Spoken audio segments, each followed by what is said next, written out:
news on Ethiopia now. We've had some pretty major updates in that war. So the conflict going on is between mainly the Ethiopian government and the Tigray People's Liberation Front, the TPLF. And so this started off in November of 2020. It's been going on for well over a year now. And has seen kind of both sides taking advantage. The Ethiopian government seems to initially have really rolled over and taken the entire Tigray region. The TPLF, turned more into an insurgency than an actual military, and was able to push the Ethiopian government out of the Tigray region, but then also to reconstitute more of an army and to take territory in neighboring Ethiopian regions of different ethnic groups, particularly the Afar and Amhara region. And was, reports that they were pushing towards the capital of Ethiopia. I think that this was somewhat overstated. They were hundreds of miles, 200 miles at least away from the capital at the closest. And so, that they were like really close to taking the capital may have been an overstatement, but they had also paired up with some other ethnic militias, including from Oromo and Amhara ethnic groups, right? And so that there were advances in different directions also being made on the capital. And then the Ethiopian government opened up its air force, and particularly its drone force that had been provided to from the UAE, Turkey, and Iran, and has driven the TPLF back to, I think, more traditionally Tigrayian ethnic areas. And so with that, the president of Ethiopia, Prime Minister Abiy Ahmed, issued a statement calling for national reconciliation and allowed several prominent members of the opposing groups to be released from prison. Now, this does seem to be a sign and an effort by the Ethiopian government to end the conflict in the country. They said, I think, that they wouldn't go further into the Tigrayan region at this point, although I'll get into the airstrikes a little bit more in a second. But, that is, I guess, the best case, that the Prime Minister of Ethiopia is looking for a chance to end this conflict. He hasn't pushed into Ethiopia to Tigray more, and carried out this prisoner release of, again, high-profile political figures, a Tigrayan, Oromo, Amhara, and so this could be important. Now, I don't know who was released from prison. I don't know the factions of the TPLF. I don't know if maybe there is something more underhanded to this, and it isn't quite the peace overture that it's being presented as in the media and by Abe.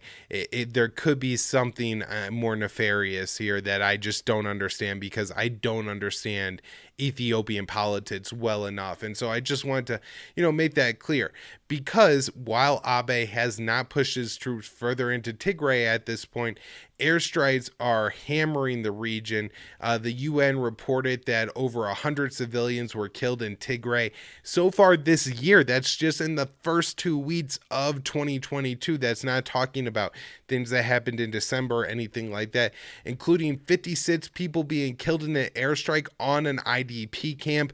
Tons of the people there killed, wounded, and children. We also had an airstrike on January 7th that killed 3 people in a refugee camp. And then on January 10th, Joe Biden spoke with the Prime Minister of Ethiopia on a phone. I mean, this is a pretty prominent call for an African leader to be having a call with Joe Biden. And on that day, actually, there was, I think the day before was the day 56 people were killed. But on that day, there were, I think, 17 or 19 people that were killed by Ethiopian airstrikes in the Tigray region. And so they certainly haven't let up with the air war yet. Now, they may have, obviously they're hitting refugee, IDP, internally displaced people camps, things like that, how do you really have an excuse to bomb these kind of areas? Maybe they have bad intelligence. Maybe they're not much better at using the drones than the Americans are, who have bombed these kind of places all along.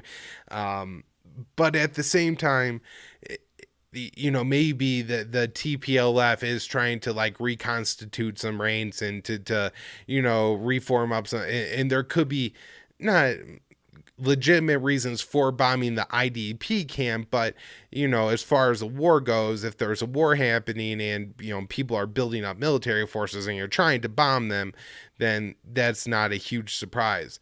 Now, it's very interesting that Biden hasn't, for all the things that he's gotten criticized for in the past weekend, it has been a rough week for Biden. So I guess I'm not surprised that Ethiopia didn't make a big piece of news, but that he talked to the leader of a country that was dropping bombs, killing civilians the day before and after he spoke with Joe Biden is somewhat concerning, and you have to wonder what happened on that phone call. Now, last up here, we have the UN, or doctors in the Tigrayian region, not the UN, just doctors in the Tigrayian region, reporting that people are dying in Tigray for preventable medical causes, including children, because of a lack of medical supplies and all of that. They say it's happened to at least 100 people so far. I believe it's true. Pretty nasty war zone and all of that. I also want to mention, though, that I think that the title of the show is Breakthrough News. It's Rania Kalik and Eugene, and sorry, I forget Eugene's last name, but they've actually been in Ethiopia for some time now. They have, from the beginning, taken a line that seems almost overly supportive of Abiy. Don't want to, be too critical of Rania and Eugene, because I think they're doing good, work here and generally trying to articulate a point that is particularly not being made in the U.S. mainstream media. But at times it seems almost a little dogmatic, their support for Abiy and their hatred for the TPLF. But at the same time, they have been in Ethiopia, so good on them for going to a war zone, and they've been doing some good on the ground reporting there, including going to facilities that were in territory that definitely was in control of the TPLF, and showing evidence that those medical facilities and things were looted. And they've said that hundreds of people have died from the lack of medical care as well on the Ethiopian side of this because of the actions of the TPLF. So very possible that both sides are doing this. Also possible that either or both are being, subject to misinformation, right? That the TPLF are wrecking their own medical facilities, taking pictures, blaming it on the Ethiopian government doing the same to the TPLF.